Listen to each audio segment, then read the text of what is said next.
Let's talk some more about the reaction to this weekend's massacre in Buffalo. Local leaders in the black community are taking stock of racial tensions in Arkansas. They're worried what happened there could happen here. THV 11's Jay Jackson shows us how they're working to make sure it doesn't.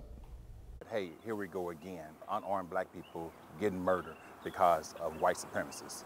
Then I think about here in the state of Arkansas, where we don't have no hate crime law, real hate crime law, that we deal with on a regular basis all the time. Jacksonville NAACP President Barry Jefferson worries the level of white supremacy connected to this weekend's deadly mass shooting in Buffalo could one day reach Arkansas. Let's talk about the HBCUs where bomb threats was happening in this state.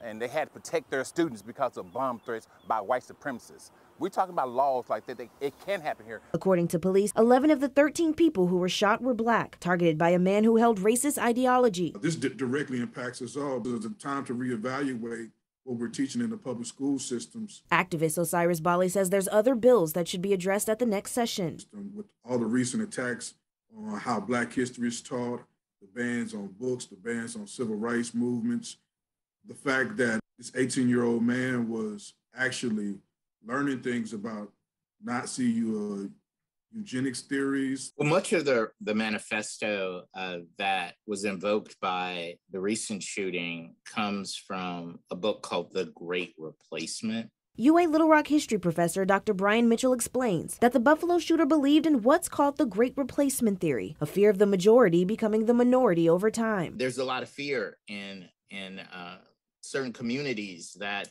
when that majority is no longer there, that there'll be some dramatic change, some shifts in the way we think. But leaders just want protection from ideologies like that in hopes to avoid a massacre here. People are killing people because they're black. So we want real hate crime here in Arkansas. In Little Rock, Jay Jackson, THV 11 News.